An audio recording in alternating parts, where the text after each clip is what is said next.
Bismillahirrahmanirrahim. Assalamualaikum warahmatullahi wabarakatuh. Alhamdulillahirabbil alamin. Wabihi nasta'in ala umurid dunya waddin. Wassalatu wassalamu ala ashrafil anbiya'i wal mursalin, nabiyyina Muhammad wa ala alihi wa sahbihi ajma'in. Amma ba'd. Kaum muslimin wal muslimat dimanapun berada yang semoga senantiasa dirahmati dan diberkahi oleh Allah Subhanahu wa Ta'ala, dan secara khusus para pemirsa yang bergabung bersama kami, yaitu para pemirsa Ar-Royan TV dan Radio Ar-Royan, para pemirsa Ahsan TV Cikarang, para pemirsa Al-Hijrah Gresik, para pemirsa Radio MD Net Probolinggo, para pemirsa Syababul Ummah Channel, para pemirsa Hijrah Institute, dan yang lainnya yang semoga senantiasa dirahmati dan diberkahi oleh Allah Subhanahu wa Ta'ala. Insyaallah Ta'ala kita akan lanjutkan kajian kita pada risalah Mandhumatul Haq, Jalan Kebenaran, yang ditulis oleh Asy-Syaikh Abdurrahman bin Nasir As-Sa'di rahimahullahu ta'ala. Kita telah sampai pada bait yang ke-21 pada perkataan penulis, fahubbu jami'il ali was-sahbi indana ma'asyira ahlil haqqi fardun mu'akkadu. Mencintai seluruh keluarga Nabi, Ahlul Bait, dan para sahabat Nabi sallallahu alaihi wasallam, indana di sisi kami, yakni dalam akidah kami, ma'asyira ahlil haq, seluruh ahlul haq, pengikut kebenaran, ahlus sunnah wal jamaah, ahlul hadis, fardun muakkadu, merupakan suatu kewajiban yang sangat ditekankan, yakni mencintai ahlul bait dan mencintai seluruh para sahabat Nabi sallallahu alaihi wasallam menurut keyakinan ahlus sunnah wal jamaah. Dan dalam akidah ahlus sunnah wal jamaah adalah suatu kewajiban dalam agama yang diwajibkan oleh Allah Subhanahu wa Ta'ala dan diwajibkan oleh Rasulullah sallallahu alaihi wasallam. Jadi setelah beliau menjelaskan tentang Nabi dan keutamaannya, sekarang beliau menjelaskan tentang akidah ahlus sunnah wal jamaah, tentang para sahabat dan tentang ahlul bait. Siapa para sahabat Nabi alaihi salatu wassalam? Definisi sahabat yang paling bagus adalah apa yang disebutkan oleh Al-Hafidh Ibnu Hajar Al-Asqalani dalam kitabnya Nuhbatul Fikar, atau dalam kitabnya Al-Isabah fi Tamyizis Sahabah. Beliau mengatakan, as-sahabiyyu man laqiyan nabiyya sallallahu alaihi wasallam mu'minan bihi wa mata ala dzalik. Sahabat adalah setiap orang yang bertemu dengan Nabi sallallahu alaihi wasallam dan dia beriman kepada Nabi sallallahu alaihi wasallam dan meninggal dunia dalam keimanan. Jadi semua yang bertemu dengan Nabi, manusia maupun jin, laki-laki maupun perempuan, ya, bertemu, tidak harus melihat. Karena ada sebagian sahabat Nabi SAW seperti Abdullah bin Ummi Maktum bertemu dengan Nabi, tapi dia enggak melihat karena buta. Adapun yang tidak bertemu dengan Nabi maka bukan sahabat, walaupun beriman. Seperti Raja Najasyi, dia beriman kepada Nabi SAW, tapi enggak ketemu Nabi, karena dia di Habasyah, Ethiopia, Nabi di Madinah. Dia beriman kepada Nabi, makanya ketika meninggal dunia Rasulullah sallallahu alaihi wasallam melakukan salat ghaib ya untuk jenazah ya Raja Najasyi. Tapi karena dia tidak bertemu dengan Nabi sallallahu alaihi wasallam, para ulama tidak memasukkannya dalam kategori sahabat. Dimasukkan oleh para ulama dalam kategori muhadram, tabi'in. Ya. Kemudian beriman kepada Nabi. Kalau dia bertemu dengan Nabi, bahkan berulang-ulang ketemu dengan Nabi sallallahu alaihi wasallam sekalipun, tapi kalau enggak beriman kepada Nabi, maka bukan sahabat. Seperti Abu Jahal, Abu Talib, Abdullah bin Ubay bin Salul, ya, tokoh munafik, sering bertemu dengan Nabi sallallahu alaihi wasallam tapi tidak beriman kepada Nabi sallallahu alaihi wasallam, maka tidak masuk dalam kategori sahabat. Kemudian wa mata ala dzalik, dan meninggal dunia dalam keimanan. Ya, dalam artian kalau seandainya dia bertemu dengan Nabi, beriman kepada Nabi sallallahu alaihi wasallam, tapi dia murtad, ya, dia meninggal bukan dalam keadaan Islam dan iman, tetapi dalam kekufuran, maka ini bukan termasuk sahabat. Seperti Abdullah bin Khattal, dia masuk Islam, tapi setelah itu dia ya murtad. Oleh karenanya dia tidak dimasukkan dalam kategori sahabat. Bahkan dia termasuk orang yang diperintahkan oleh Nabi sallallahu alaihi wasallam untuk dibunuh, karena setelah dia murtad dia memprovokasi orang-orang untuk menghina Nabi sallallahu alaihi wasallam.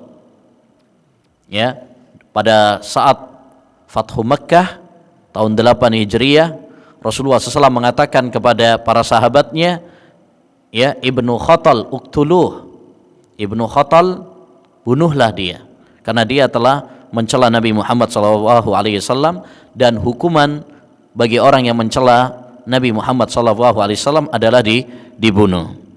Tapi itu definisi sahabat Nabi SAW. Dan para sahabat adalah generasi yang dipuji oleh Allah Subhanahu wa taala dalam banyak Al-Qur'an, dan dipuji oleh Rasulullah sallallahu alaihi wasallam dalam banyak hadisnya. Ya, dalam banyak hadisnya. Di antaranya Allah Subhanahu wa taala berfirman di dalam Al-Qur'an, ya, di dalam Al-Qur'an Allah Subhanahu wa taala mengatakan, Muhammadur Rasulullah walladzina ma'ahu asyidda'u 'alal kuffar ruhama'u bainahum. Ya, Muhammad Rasulullah dan orang-orang yang bersamanya saling menyayangi di antara mereka, dan mereka keras terhadap orang-orang kafir. Demikian juga Allah Subhanahu wa taala mengatakan, kuntum khaira ummatin linnas, kalian adalah sebaik-baik manusia yang dikeluarkan untuk manusia. Ya. Demikian juga Allah Subhanahu wa taala mengatakan kepada mereka, was-sabiqunal awwalun minal muhajirin wal ansar walladzina tabauhum bi ihsan radhiyallahu anhum wa radu'an.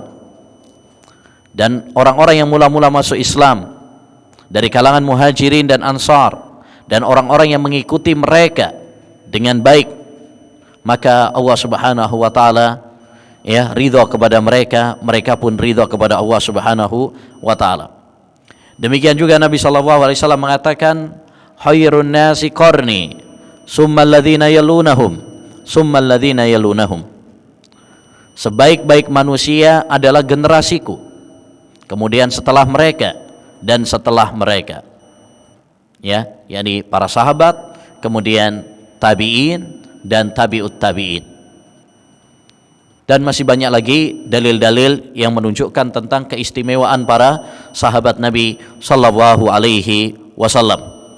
Oleh karenanya, akidah Ahlus Sunnah wal Jamaah terhadap para sahabat, pertama adalah mencintai para sahabat, seperti yang dikatakan oleh Syekh, ya, akidah Ahlus Sunnah wal Jamaah mencintai para sahabat adalah suatu kewajiban sebagai bentuk keimanan, ya, kecintaan mereka kepada Allah, kecintaan mereka kepada Rasulullah SAW. Karena Allah mencintai para sahabat, Rasulullah mencintai para sahabat, maka kewajiban bagi kita mencintai para sahabat.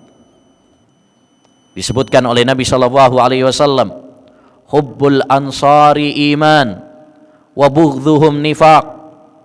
Mencintai para sahabat Nabi adalah keimanan, para sahabat Ansar adalah keimanan, dan membenci mereka adalah bentuk kemunafikan.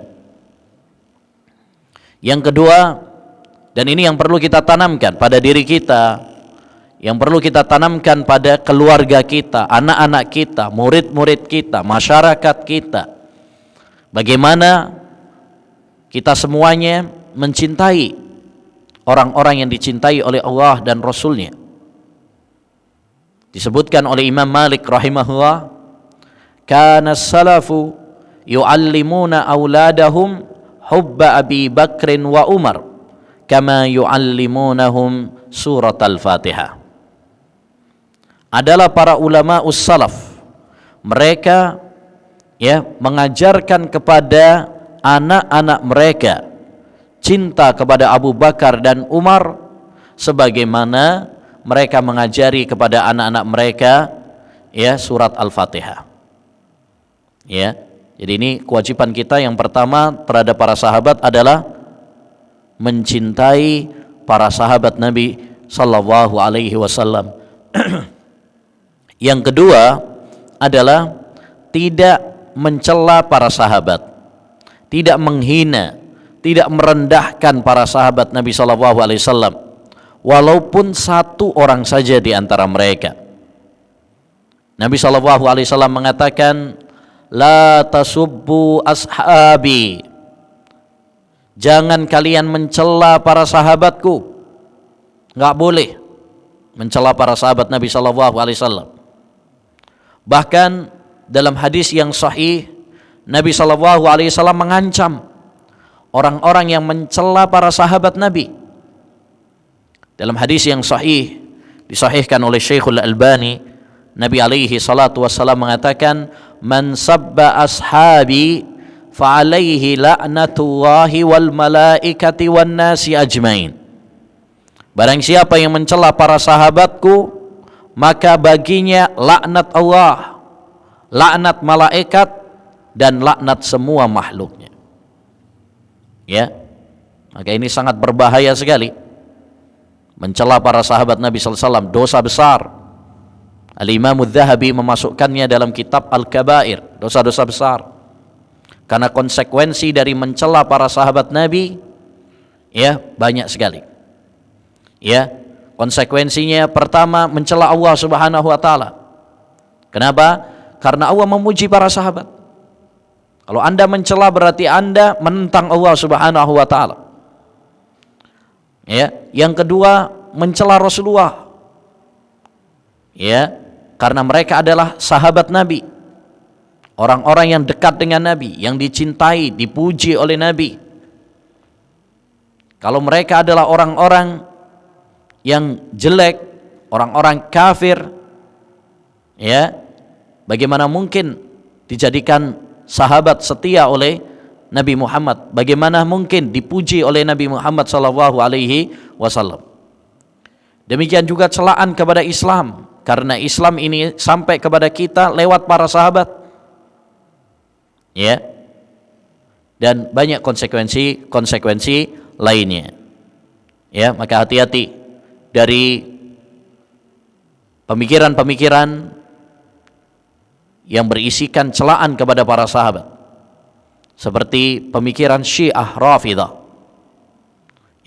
yang begitu benci kepada para sahabat, melaknat para sahabat, mengkafirkan kebanyakan para sahabat.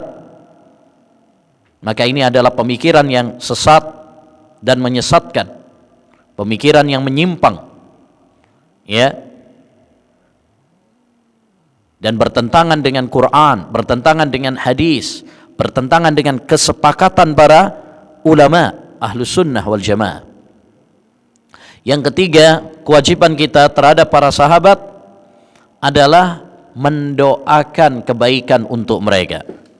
Ya, mendoakan kebaikan untuk mereka. Sebagaimana diajarkan oleh Allah Subhanahu wa taala dalam surat Al-Hasr ayat 10. Allah mengatakan, "Walladzina ja'u min ba'dihim yaquluna rabbana ighfir lana wa li ikhwanina alladzina sabaquna bil iman wa la taj'al fi qulubina hillal lil ladzina amanu rabbana innaka raufur rahim." Dan orang-orang yang datang setelah mereka, yaitu setelah Muhajirin dan Ansar. Karena ayat ini sebelumnya membahas tentang para sahabat, ya, Muhajirin dan Ansar. Orang-orang yang datang setelah mereka, mereka mengatakan, "Ya Allah, Rabb kami, ampunilah dosa-dosa kami dan dosa saudara-saudara kami yang mendahului kami dengan keimanan. Dan jangan jadikan di dalam hati kami kedengkian terhadap orang-orang yang beriman, terutama kepada para sahabat. Jangan sampai ada kedengkian, permusuhan dalam hati kita kepada para sahabat, seperti orang-orang Syiah yang begitu dengki kepada para sahabat Nabi sallallahu alaihi wasallam. Naudzubillah min dzalik. Ya, Rabbana innaka raufur rahim. Ya Allah, Engkau Maha Pengasih lagi Maha Penyayang. Jadi ayyuhal ikhwah rahimani wa rahimakumullah, di antara sikap dan akidah Ahlussunnah terhadap para sahabat adalah mendoakan untuk para sahabat. Makanya dianjurkan setiap kali disebut sahabat Nabi sallallahu alaihi wasallam kita mengatakan radhiyallahu anhu. Ya, kalau kita baca hadis an Abi Hurairah radhiyallahu anhu, dari sahabat Abu Hurairah dari sahabat Abu Hurairah, maka kita doakan semoga Allah meridhoinya. Demikian, setiap kali disebut nama sahabat Nabi sallallahu alaihi wasallam, ya, maka kita doakan. Itu adab kita kepada para sahabat Nabi sallallahu alaihi wasallam. Ya, dan itu keutamaan mereka. Keutamaan mereka karena mendapatkan doa dari orang-orang yang setelah mereka. Mereka sudah meninggal dunia, tapi pahalanya terus mengalir. Seperti sahabat Abu Hurairah radhiyallahu an, walaupun mereka telah meninggal dunia, tapi karena banyak meriwayatkan hadis, maka pahalanya tetap mengalir, didoakan oleh orang-orang yang setelah mereka. Ya, Ummul Mukminin Aisyah walaupun sudah meninggal dunia, tapi senantiasa didoakan. Ya, dan ini keutamaan mereka.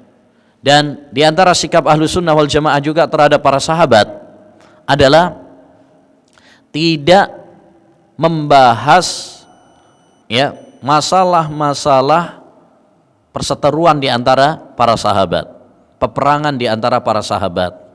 Ya, kita tidak ungkit-ungkit. Ya, kita doakan semuanya agar diampuni oleh Allah Subhanahu wa taala, tapi kita tidak perlu untuk mengungkit-ungkit lagi siapa yang benar, siapa yang salah, kita salah-salahin, kita hina. Nah, ini enggak boleh. Nabi SAW mengatakan, "Idza dzukira ashabi fa amsiku." Kalau disebut para sahabatku, maka tahanlah lidah kalian. Ya, rem ya lidah kita. Tidak boleh mencela mereka karena mereka ya dipuji oleh Allah Subhanahu wa taala, ya dipuji oleh Rasulullah sallallahu alaihi wasallam.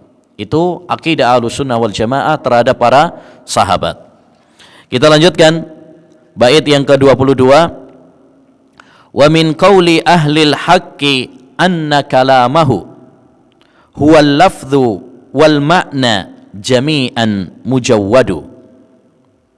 Dan di antara ucapan atau akidah ahlul haq, ya, peniti kebenaran, yaitu Ahlussunnah wal Jamaah, anna kalamahu, bahwasanya ucapan Allah Subhanahu wa taala itu huwal lafdhu wal makna, mencakup lafaz dan makna, jami'an mujawwadu, ya, dua-duanya.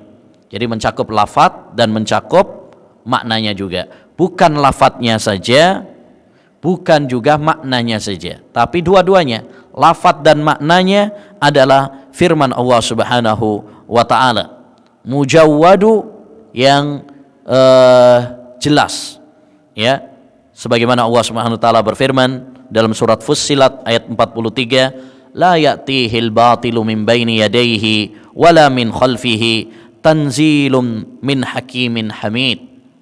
Al-Quran itu tidak ada kebatilan sedikit pun, ya, yang datang dari depan ataupun belakang. Dia turun dari zat yang maha bijaksana dan maha terpuji. Kemudian Allah Subhanahu wa taala mengatakan, kemudian kata Syekh Abdurrahman As-Sa'di masih berkaitan dengan pembahasan tadi, walaisa bimahlukin. Dan firman Allah Subhanahu wa taala itu, ucapan Allah Subhanahu wa taala itu bukanlah makhluk. Ya, Al-Qur'an bukan makhluk. Wa anna li khalqihi, ya, dan tidak mungkin bagi makhluknya biqaulin ka qaulillahi idh huwa amjadu. Mereka bisa mendatangkan suatu ucapan seperti ucapan Allah Subhanahu wa taala. Jadi seandainya semua manusia, para pakar bahasa, para sastra, ya, sastrawan, mereka berkumpul untuk membuat seperti Al-Qur'an, tidak akan ada yang mampu. Sebagaimana Allah Subhanahu wa taala berfirman dalam surat Al-Isra ayat 88, "Qul la in ijtama'atil insu wal jin ala an ya'tu bimisli hadzal Qur'an la ya'tuna bimislihi walau kana ba'dhuhum li ba'dhin dhahira." Katakanlah wahai Muhammad, andaikan manusia dan jin mereka bersatu padu untuk mendatangkan semisal Al-Qur'an ini, untuk bisa mendatangkan semisal Al-Qur'an ini, mereka tidak akan mampu mendatangkan yang semisalnya, ya, walaupun mereka bersatu padu, saling bahu membahu, nggak akan ada yang bisa. Dan Allah Subhanahu wa taala menantang dalam surat Al-Baqarah ayat 23, wa in kuntum fi raibim mimma nazzalna ala abdina fa'tu bisuratim min mislih wad'u syuhada'akum min dunillah in kuntum shadiqin. Jika kalian ragu terhadap apa yang kami turunkan kepada hambaku, yaitu Nabi Muhammad SAW, Al-Quran, maka datangkan satu surat semisalnya. Ya, satu surat, bukan Al-Quran, satu surat aja. Bisa nggak kalian? Padahal orang-orang Quraisy itu adalah orang-orang yang ahli dalam bahasa Arab. Ya, mereka juga di antara mereka ada yang ahli dalam sastra. Ditantang oleh Allah Subhanahu wa taala, mereka enggak mampu. Ini menunjukkan mukjizat Al-Qur'an. Ya, kehebatan Al-Qur'an. Baik, jadi di sini Syekh ingin menjelaskan kepada kita tentang akidah Ahlussunnah wal Jamaah, tentang masalah Al-Qur'an dan tentang masalah kalamullah Jalla wa Ala. Yang harus kita yakini, ma'asyiral muslimin rahimani wa rahimakumullah, bahwasanya pertama, Allah Subhanahu wa taala punya sifat kalam. Allah Subhanahu wa taala itu punya sifat kalam. Ya, bahwa Allah Subhanahu wa taala itu berbicara. Ini harus kita yakini. Kenapa? Allah Subhanahu wa taala berfirman, "Wa kallamallahu Musa taklima." Dan Allah Subhanahu wa taala berbicara dengan Nabi Musa dengan sebenar-benarnya. Dalam ayat ini Allah tegas mengatakan bahwasanya Allah memiliki sifat apa? Kalam. Allah berbicara. Karena sifat berbicara itu adalah sifat yang sempurna. Kalau ada yang tidak berbicara, itu adalah cacat dan kurang. Makhluk saja kalau dia bisu, itu adalah aib dan kekurangan bagi dia. Apalagi bagi Allah Subhanahu wa taala. Bagaimana mungkin, ya, Rabb yang mengatur alam, yang memberikan rizki, kemudian ya bisu. Itu adalah sesuatu yang mustahil bagi Allah Subhanahu wa taala. Maka kita meyakini bahwa Allah Subhanahu wa taala itu punya sifat kalam. Allah Subhanahu wa taala berbicara, tapi berbicaranya Allah tidak sama seperti berbicaranya makhluk.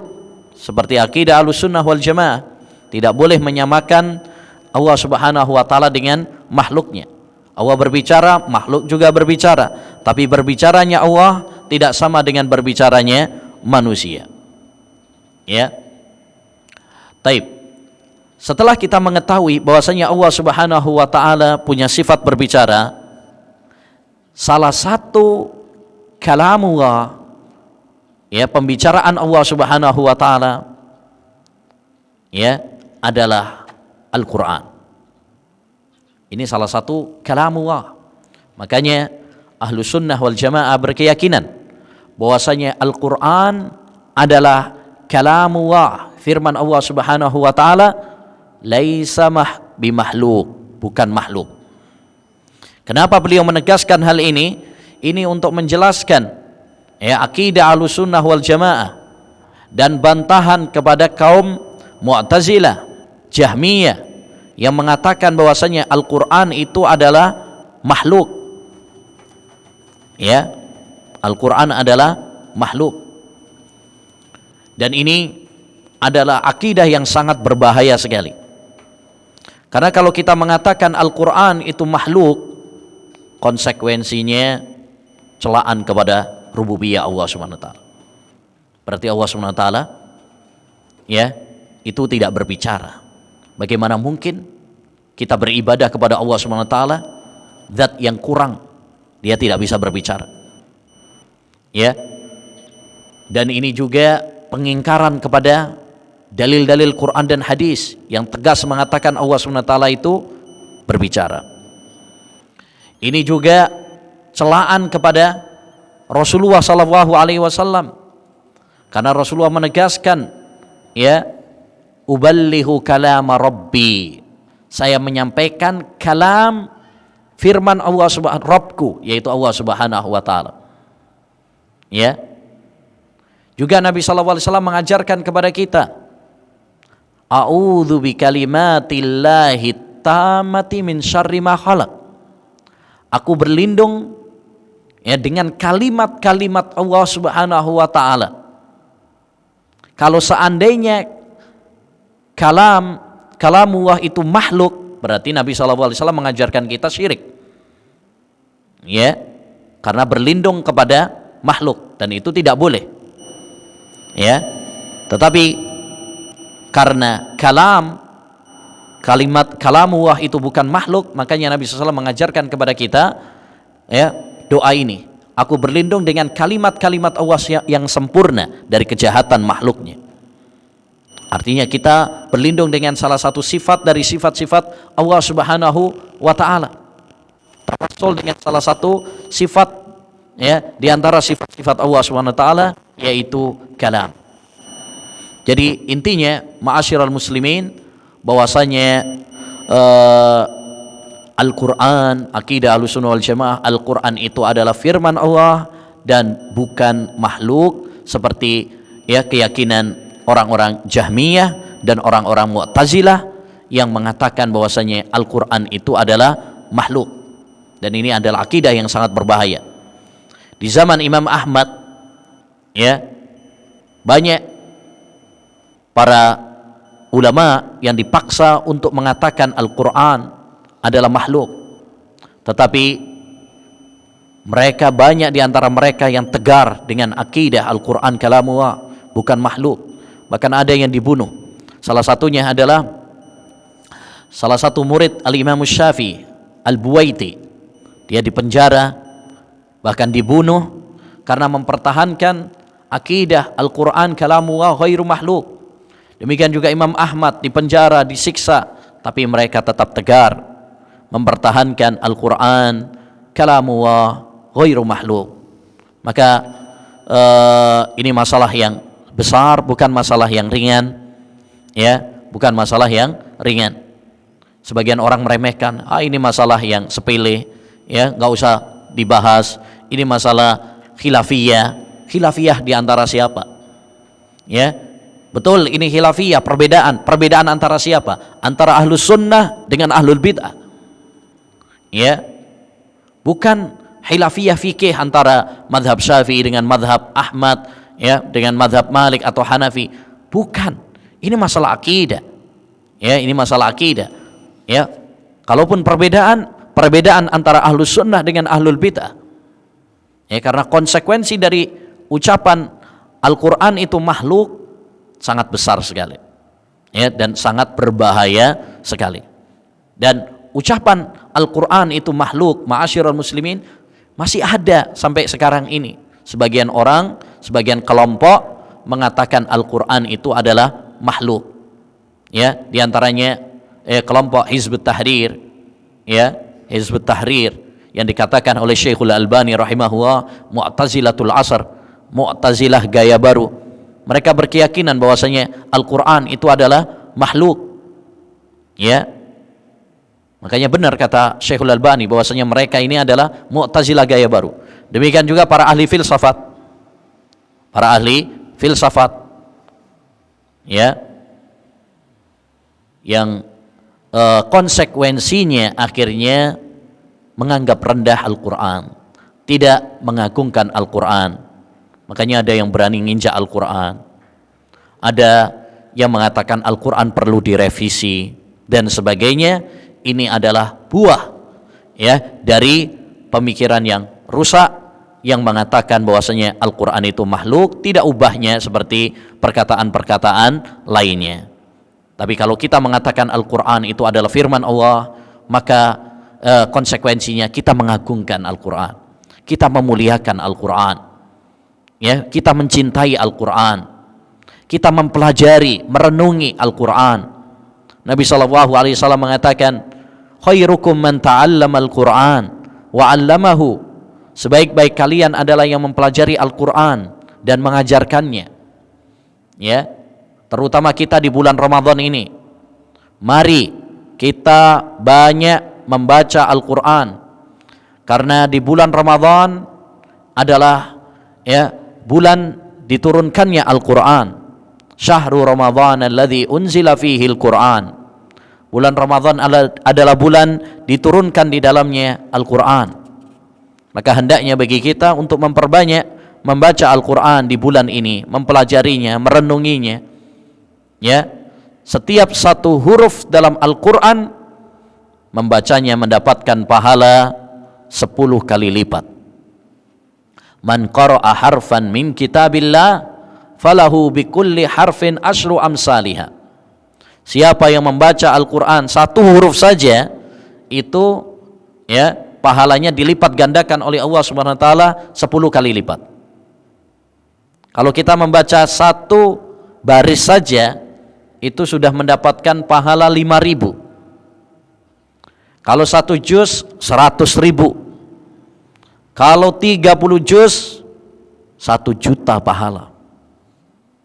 Makanya dahulu para ulama ussalaf, mereka berlomba-lomba memperbanyak membaca Al-Quran di bulan Ramadan ini.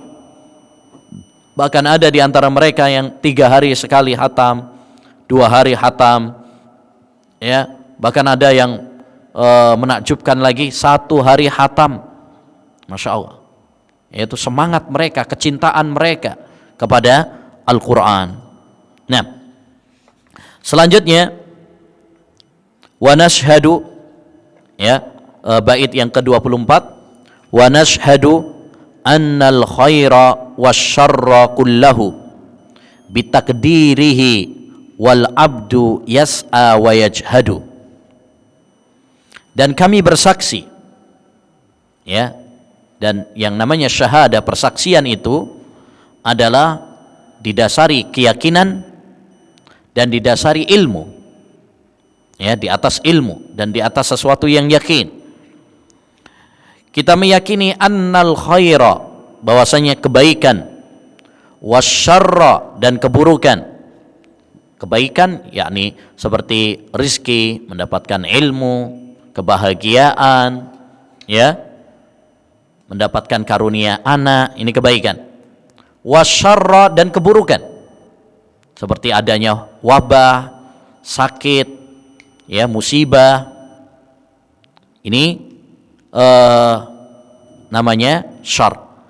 Kita meyakini bahwasanya kebaikan dan keburukan kullahu, semuanya, bitakdirihi, dengan takdir Allah Subhanahu wa taala. Wal abdu yas'a wa yajhadu, sedangkan hamba mereka berusaha dan bersungguh-sungguh. Di sini beliau ingin menjelaskan kepada kita tentang akidah masalah takdir, iman kepada takdir. Kita tahu bahwasanya iman kepada takdir bagian dari rukun iman, sebagaimana dalam hadis Jibril yang masyhur ketika dia bertanya kepada Nabi SAW tentang Islam, iman, ihsan, dan tanda-tanda kiamat. Ketika bertanya tentang iman, maka Nabi SAW mengatakan, al-imanu an tu'mina billahi wa malaikatihi wa kutubihi wa rusulihi wal yaumil akhir wa tu'mina bil qadari khairihi wa syarrihi. Ya, iman adalah engkau beriman kepada Allah, beriman kepada malaikat-malaikatnya, beriman kepada rasul-rasulnya, beriman kepada kitab-kitabnya, beriman kepada hari akhir, dan beriman kepada takdir yang baik maupun yang buruk. Jadi ini termasuk rukun iman, pondasi keimanan, landasan iman yang wajib diyakini oleh setiap muslim dan muslimah. Ya, Allah Subhanahu wa taala berfirman dalam surat Al-Qamar ayat 49, inna kulla syai'in khalaqnahu biqadar. Sesungguhnya kami menciptakan segala sesuatu itu dengan takdir. Ya, dengan takdir. Semuanya sudah ditakdirkan oleh Allah Subhanahu wa taala. Tidak ada sesuatu pun terjadi di muka bumi ini kecuali dengan takdir Allah Subhanahu wa taala, dengan kehendak Allah Subhanahu wa taala. Ya. Dan iman kepada takdir, ma'asyiral muslimin, tidak sempurna kecuali dengan mengimani 4 perkara. Yang pertama adalah al-ilm. Ya. Kita mengimani tentang ilmu Allah Subhanahu wa taala, bahwasanya Allah Subhanahu wa taala mengetahui segala sesuatu sebelum terjadi, ketika terjadi, setelah terjadi. Ya. Tidak ada sesuatu pun terjadi di muka bumi ini kecuali dengan pengetahuan Allah Subhanahu wa taala. Tidak mungkin ada sesuatu itu terjadi terus Allah nggak tahu, itu nggak mungkin. Ya. Jadi yang pertama yang harus kita imani bahwasanya Allah Subhanahu wa taala mengetahui segala sesuatu. Ya. Makanya dalam ayat Allah Subhanahu wa taala menyebutkan ya tentang luasnya ilmu Allah Subhanahu wa taala. Innallaha bikulli syai'in alim. Sesungguhnya Allah Subhanahu wa taala Maha mengetahui segala sesuatu. Yang kedua, ya, yang kita imani adalah rukun dari takdir adalah kitabah. Kita meyakini bahwasanya Allah Subhanahu wa taala menulis semua takdir sebelum menciptakan langit dan bumi 50.000 tahun. Ya. Sebagaimana dalam hadis Rasulullah mengatakan, kataballahu maqadiral khalaiq qabla an yakhluqas samawati wal ard bi 50 alfi sanah. Ya, sesungguhnya Allah Subhanahu wa taala menulis, mencatat ya takdir-takdir makhluk sebelum Allah menciptakan langit dan bumi 50.000 tahun. Ya. Ini menunjukkan bahwa Allah Subhanahu wa taala telah menulis semuanya dalam Lauhul Mahfuz. Yang ketiga di antara rukun iman kepada takdir adalah al-masyiah. Ya, al-masyiah, yakni kita meyakini bahwasanya segala sesuatu itu terjadi dengan kehendak Allah Subhanahu wa taala. Kalau Allah Subhanahu wa taala tidak berkehendak, maka tidak akan terjadi. Kalau Allah berkehendak, pasti terjadi. Walaupun semua makhluk tidak menghendaki, kalau Allah Subhanahu wa taala menghendaki, pasti terjadi. Contohnya wabah corona ini. Ya, walaupun semua makhluk nggak pingin, tapi Allah Subhanahu wa taala menghendaki terjadi, nggak ada yang bisa menangkisnya. Ya. Oleh karenanya kita dengan adanya wabah ini harus kembali kepada Allah Subhanahu wa taala. Kita yakin bahwasanya semua ini adalah ujian dari Allah. Yang menurunkan wabah ini Allah Subhanahu wa taala, dan yang mampu mengangkat wabah ini adalah Allah Subhanahu wa taala juga. Maka perbanyak doa kepada Allah Subhanahu wa taala. Perbanyak ibadah kepada Allah Subhanahu wa taala. Memohonlah, merengeklah agar Allah Subhanahu wa taala mengangkat wabah ini dari kita semuanya. Ya. Yang keempat, ma'asyiral muslimin, adalah al-khalq. Rukun iman kepada takdir adalah mengimani bahwasanya Allah Subhanahu wa taala menciptakan segala sesuatu. Ya. Sebagaimana Allah berfirman dalam surat As-Saffat ayat 96, wallahu khalaqakum wa ma ta'malun. Allah menciptakan kalian dan apa yang kalian perbuat. Ini diciptakan oleh Allah Subhanahu wa taala. Jadi intinya kewajiban bagi kita adalah mengimani takdir Allah Subhanahu wa taala, dan iman kepada takdir mencakup 4 hal tadi. Kita meyakini ilmu Allah Subhanahu wa taala, bahwa Allah mengetahui segala sesuatu yang terjadi di muka bumi ini, sebelum terjadi, ketika terjadi, dan setelah terjadi. Yang kedua, kita meyakini bahwasanya semua takdir yang terjadi sudah ditulis oleh Allah Subhanahu wa taala 50 tahun sebelum Allah menciptakan langit dan bumi. Semuanya sudah tertulis dalam Al-Lauhul Mahfuz. Yang ketiga, kita meyakini bahwasanya tidak ada sesuatu terjadi kecuali dengan masyiah Allah, kehendak Allah Subhanahu wa taala. Manusia boleh berkehendak, tapi tidak mungkin kehendak kita terwujudkan kecuali dengan kehendak Allah.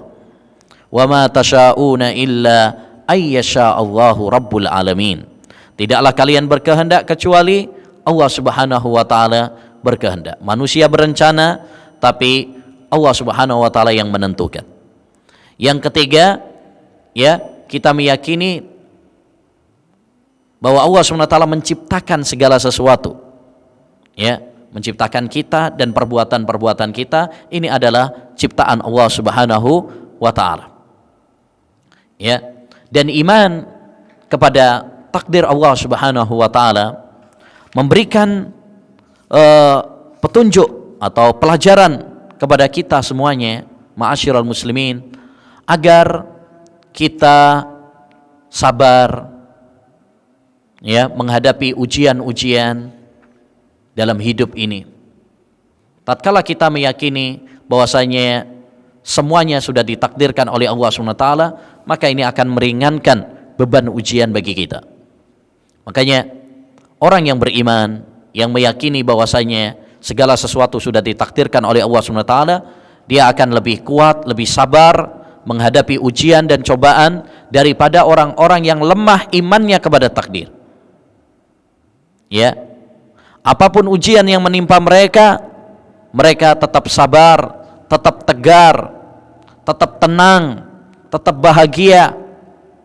Sebagaimana kata Nabi alaihi salatu wassalam, ajaban li amril mu'min, inna amrahu kullahu khair. Sungguh indah urusan orang yang beriman, semua urusannya baik baginya. In asabat usarra'u syakar fakana khairan lahu. Kalau dia mendapatkan nikmat, dia bersyukur dan itu baik baginya. Wa in asabathu dharra'u sabar fakana khairan lahu. Kalau dia mendapatkan musibah, dia sabar dan itu pun baik baginya. Jadi ini hikmah kalau kita beriman kepada takdir. Makanya kata Imam Ibnul Qayyim rahimahullahu taala dalam kitabnya Al-Fawaid, asasu kulli khair an ta'lama anna ma sya'allahu kana wa ma lam yasha' lam yakun fatayaqqana hina idzin anna al-hasanati min ni'amih fatashkuruhu 'alaiha wa tatadarra'u ilaihi alla yaqta'aha anka. Ya, sumber semua kebaikan adalah kamu mengetahui, meyakini bahwa apa yang Allah kehendaki pasti terjadi. Apa yang tidak dikehendaki oleh Allah maka tidak akan terjadi. Ya, sehingga dengan demikian kamu meyakini bahwasanya semua kebaikan yang kamu dapatkan itu semata-mata dari Allah, sehingga kamu menjadi orang-orang yang bersyukur. Demikian juga semua ujian itu semata-mata datangnya dari Allah, sehingga kamu pun sabar. Ya, apa yang menimpa kita, apapun itu, ya, tidak menjadikan kita kemudian menggerutu, tidak menjadikan kita stres, tidak menjadikan kita kemudian bunuh diri. Ini orang-orang yang lemah imannya. Adapun orang-orang yang kuat imannya, ya, maka mereka menghadapi ujian dan cobaan, ya, seperti sekarang ini dengan tetap tenang, ya, dengan tawakal kepada Allah Subhanahu wa taala, dengan sabar dan mengharapkan pahala dari Allah Subhanahu wa taala. Namun di sini ada satu poin penting yang diingatkan oleh Syekh Abdurrahman As-Sa'di, di mana beliau mengatakan wal abdu yas'a wa yajhadu. Hamba itu berusaha dan bersungguh-sungguh. Artinya ketika kita beriman kepada takdir, segala sesuatu itu telah ditentukan oleh Allah Subhanahu wa taala, bukan berarti kemudian kita tidak berusaha, pasrah bongkoan, udahlah, ya, semuanya sudah ditentukan sama Allah Subhanahu wa taala.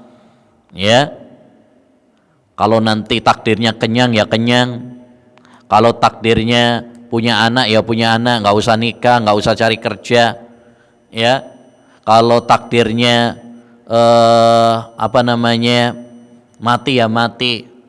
Ya, kewajiban bagi seorang hamba adalah dia berusaha dan meminta pertolongan kepada Allah Subhanahu wa taala. Ihris ala ma yanfa'uka wasta'in billah wala ta'jaz. Bersemangatlah kamu melakukan hal-hal yang positif, yang bermanfaat. Mintalah pertolongan kepada Allah dan jangan lemah. Ya. Makanya ketika ada seorang sahabat Nabi sallallahu alaihi wasallam mengatakan, "Ya Rasulullah, afala nattakilu ya, alal kitabah?" Wahai Rasulullah, semua kita sudah ditentukan, surga, neraka sudah ditentukan, siapa yang masuk surga, siapa yang masuk neraka. Kalau begitu kita bergantung kepada catatan itu saja. Kata Nabi, la bal i'malu fakullun muyassarun lima khuliqa lahu. Tidak, tetapi beramallah kalian, karena setiap orang akan dimudahkan terhadap, ya, apa yang dia diciptakan untuknya. Jadi tatkala kita beriman kepada takdir, bukan berarti kemudian kita tidak berusaha. Ya, ini penting, perlu dipahami supaya tidak salah paham. Ya, tidak salah paham. Seperti banyak orang juga salah paham tentang tawakal. Ketika kita berbicara tentang tawakal, bukan berarti kemudian kita tidak berusaha, tidak ikhtiar. Ya, tawakal itu menggantungkan segala urusan kepada Allah Subhanahu wa taala, disertai dengan usaha.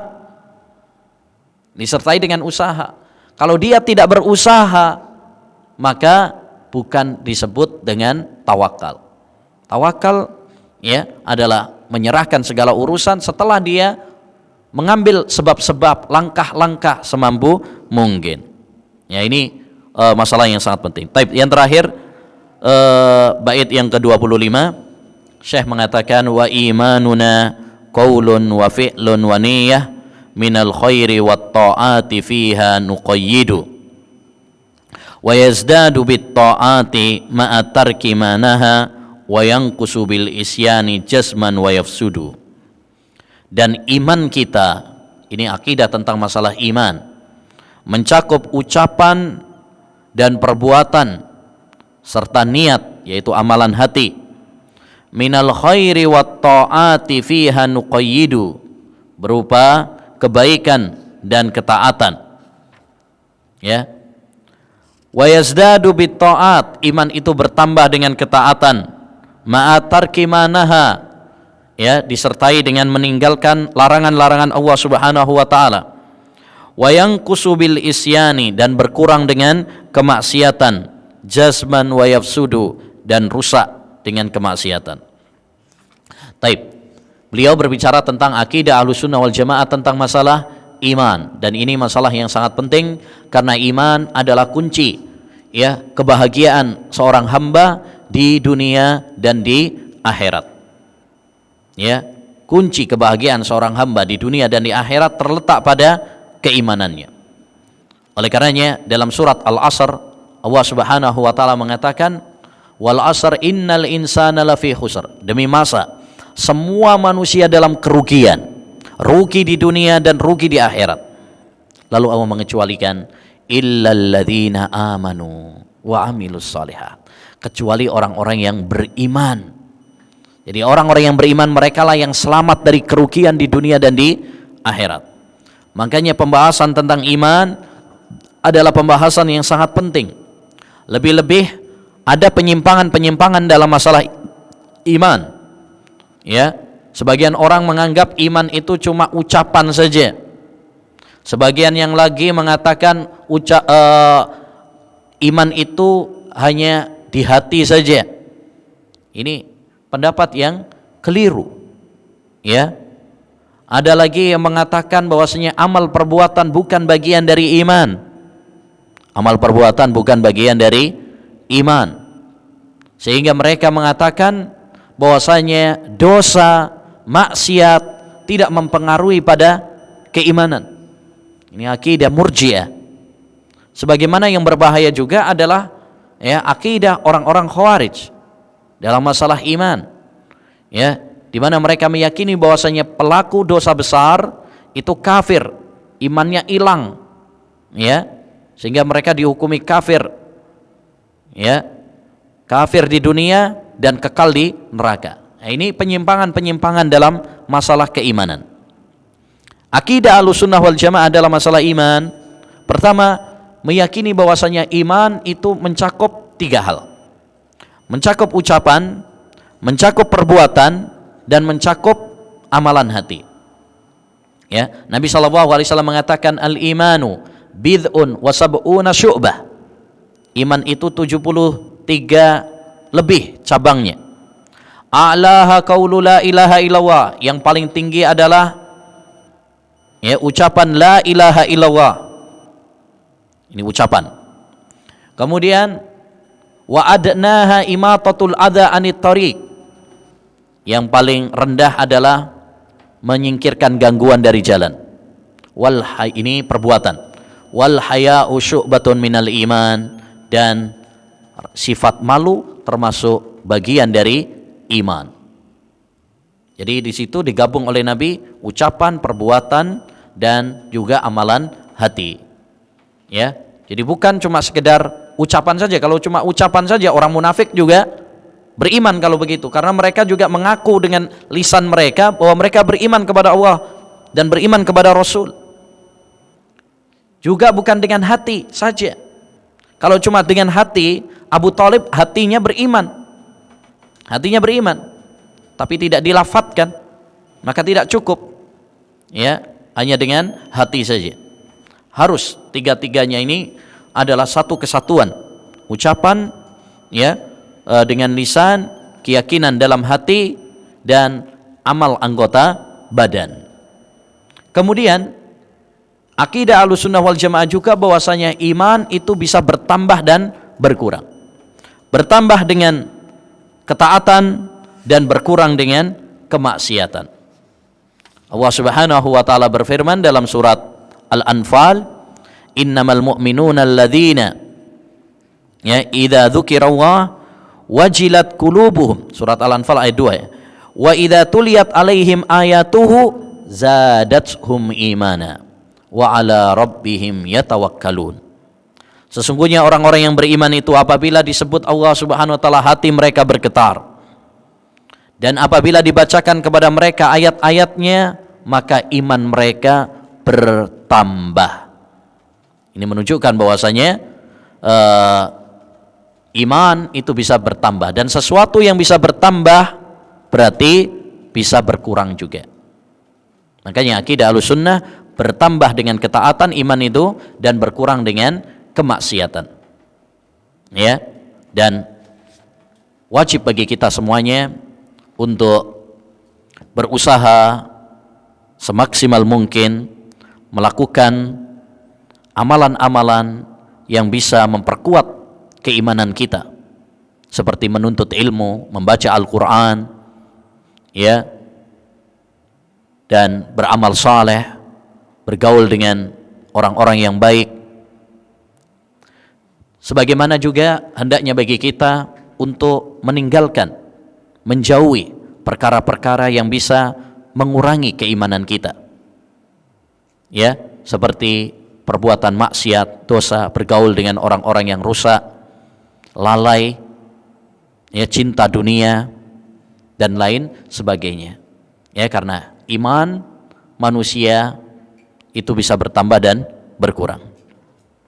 Demikian ma'asyiral muslimin wal muslimat rahimani wa rahimakumullah yang bisa kita bahas. Mudah-mudahan yang sedikit ini ya bisa bermanfaat dan menambah ilmu yang bermanfaat bagi kita semuanya.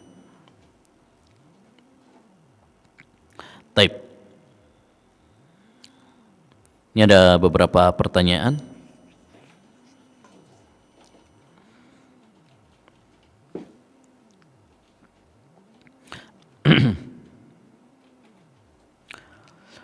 Assalamualaikum, saya Gunawan di Tangerang. Mau tanya bagaimana menanggapi orang yang berkata kepada kita, kamu bicara surga neraka, apa kamu sudah melihatnya? Tidak semua yang harus kita yakini itu kita mesti melihatnya. Kita yakin bahwasanya di Mekah sana ada Ka'bah. Ada Ka'bah. Walaupun mungkin kita belum melihatnya, tapi kita yakin akan hal itu. Dari mana? Dari berita-berita orang yang banyak sekali. Ya, dari berita orang-orang yang banyak sekali. Begitu pula ketika Allah Subhanahu wa taala mengabarkan kepada kita tentang surga dan neraka, ya, maka kita percaya. Kenapa? Karena ini berita dari Allah, berita dari Rasulullah sallallahu alaihi wasallam, walaupun kita belum melihatnya. Sebagaimana kita percaya Allah itu ada, walaupun kita belum melihat Allah Subhanahu wa taala. Tapi ya, bukti-bukti akan adanya itu banyak sekali. Begitu juga tentang surga dan neraka, banyak disebutkan dalam Al-Qur'an dan hadis. Jadi kita mempercayai karena kita percaya apa yang Allah firmankan dalam Al-Qur'an itu benar, apa yang disabdakan oleh Nabi sallallahu alaihi wasallam itu benar. Jadi orang seperti ini berarti perlu disampaikan tentang pentingnya keimanan, ya, tentang pentingnya keimanan. Tidak semua hal itu harus dilihat dengan panca indera kita, ya. Inilah bedanya antara orang yang beriman dengan orang kafir. Kalau orang kafir mereka tidak percaya kecuali dengan melihatnya langsung. Ya, makanya orang-orang kafir Quraisy dahulu tidak percaya dengan apa yang disampaikan oleh Nabi SAW tentang Isra Mi'raj. Nggak percaya dengan apa yang disampaikan oleh Nabi bahwasanya manusia nanti setelah mati akan dibangkitkan. Kenapa? Karena mereka nggak melihatnya. Mereka hanya mempercayai dengan logika mereka saja. Tapi bagi orang-orang yang beriman, ya, mereka bukan melakukan pendekatan dengan akal semata. Mereka melakukan pendekatan iman. Ya, mereka melakukan pendekatan dengan iman. Taib. Ustadz, saya mau nanya keluar dari pembahasan, apakah boleh mengulang-ulang ayat ihdinas siratal mustaqim dalam salat? Atas jawabannya jazakallahu khairan. Boleh, kalau sesekali boleh. Rasulullah SAW kadang-kadang juga mengulang beberapa ayat, ya, karena ayat tersebut penting diulang-ulang maka tidak mengapa.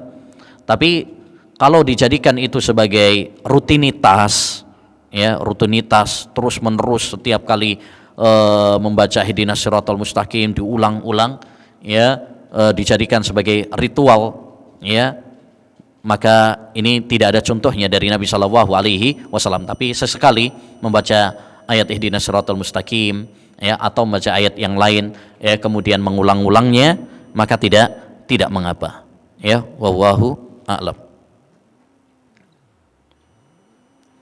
Salat tarawih yang 11 rakaat ditambah witir 1 atau 3 rakaat dan berapa rakaat salam?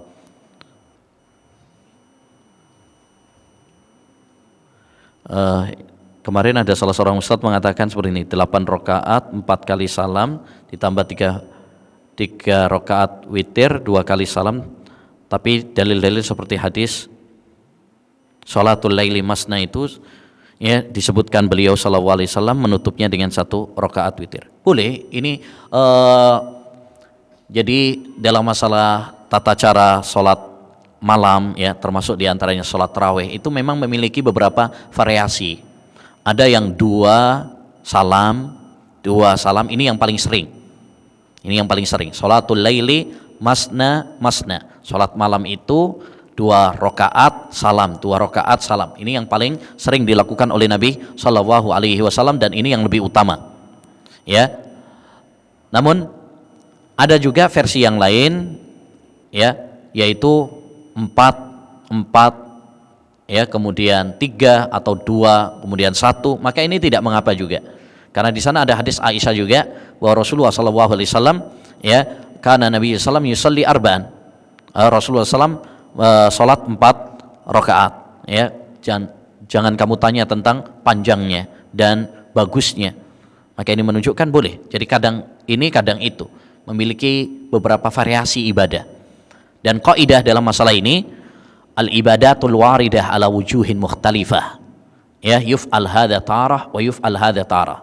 Ibadah yang memiliki beberapa variasi yang semuanya sahih dari Nabi sallallahu alaihi wasallam, maka ya semuanya adalah boleh dan dilakukan, kadang yang ini, kadang yang itu. Jadi boleh kadang yang ini, kadang yang itu, agar semua sunnah Nabi sallallahu alaihi wasallam bisa terlaksana dan terwujudkan.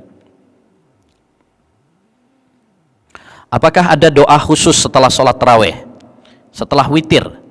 Ya, ada. Setelah sholat tarawih kemudian kita tutup dengan sholat witir, ada. Subhanal malikil kudus, subhanal malikil kudus, subhanal malikil kudus. 3 kali Rasulullah mengeraskannya. Ya, dalam riwayat yang lain ada tambahnya Rabbil malaikati warruh. Ini ada, ya sahih. Ya, adapun selain daripada itu maka tidak ada. Ya, sebagian orang misalkan di sela-sela antara tarawih itu, antara 2 rakaat misalkan ada zikir-zikir khusus, ya sholawat kepada Nabi, sholawat kepada Khulafaur Rasyidin. Ini yang nggak ada contohnya, nggak ada doa seperti itu dari Rasulullah SAW. Yang ada adalah tadi subhanal malikil kudus, subhanal malikil kudus, subhanal malikil kudus setelah sholat tarawih, setelah sholat witir. Nah, Ustaz, kami sekeluarga sholat 5 waktu dan tarawih sendiri-sendiri. Bagaimana hukumnya? Apakah lebih sempurna berjamaah? Kalau kita sholatnya di rumah, sebaiknya berjamaah. Ya, jangan sendiri-sendiri. Berdasarkan keumuman hadis atau anjuran sholat berjamaah. Sholatul jama'ati afdalu min sholatil fadhi bisab'in wa ishrina darajah. Sholat berjamaah itu lebih utama daripada sholat sendirian, ya, dengan 27 derajat. Ya. Jadi kalau kita sholat di rumah, karena adanya wabah seperti ini, sesuai dengan himbauan para ulama dan juga pemerintah, kita sholat di rumah tapi berjamaah dengan keluarga kita, dengan istri, dengan anak. Makanya ini kesempatan bagi kita juga untuk mendidik keluarga kita, ya, tentang sholat, mendidik tentang agama. Mari kita jadikan ini sebagai kesempatan bagi kita untuk bersama-sama dengan keluarga kita menuju surga Allah Subhanahu wa taala. Ya, ngajak mereka untuk sholat, ngajak mereka berpuasa, mengingatkan kepada mereka tentang hukum-hukum agama, ya, untuk ngaji Al-Qur'an. Demikian. Ini kesempatan bagi kita. Nah, taib, ini ada pertanyaan juga dari hamba Allah di Bekasi. Afwan, keluar dari pembahasan. Ustadz, apa yang perlu kita dahulukan? Mengganti puasa Ramadan atau puasa sunnah Syawal dahulu? Syukran jazakumullah khair. Yang didahulukan adalah mengganti hutang puasa terlebih dahulu. Ya. Kenapa? Karena ini yang wajib. Ini yang wajib. Sedangkan puasa Syawal itu sunnah, dan yang wajib lebih utama untuk didahulukan daripada yang sunnah. Ya, sebagaimana Nabi SAW dalam hadis qudsi menyampaikan, dalam hadis qudsi, wa ma taqarraba ilayya 'abdi bi syai'in ahabba ilayya mimma aftaradtuhu, dan tidaklah hambaku mendekatkan diri kepadaku dengan sesuatu yang lebih aku cintai daripada apa yang aku wajibkan kepadanya. Wala yazalu 'abdi yataqarrabu ilayya bin nawafili hatta uhibbahu, dan hambaku senantiasa, ya, mendekatkan diri kepadaku dengan perkara-perkara yang sunnah, ya, sehingga aku pun mencintainya. Jadi sesuatu yang wajib itu lebih dicintai oleh Allah Subhanahu wa taala daripada yang sunnah. Makanya dalam hadis tentang keutamaan puasa 6 hari Syawal, ya, itu kan hadisnya lafadznya man shoma ramadhana summa atba'ahu sittan min Syawal kana kasiyamid dahr. Siapa yang puasa Ramadan, artinya dia sudah selesai puasa Ramadannya. Kalau masih punya hutang, berarti belum masuk dalam kategori hadis ini. Selesaikan dulu hutangnya, baru kemudian menjalankan puasa, ya, sunnah, ya, puasa sunnah Syawal.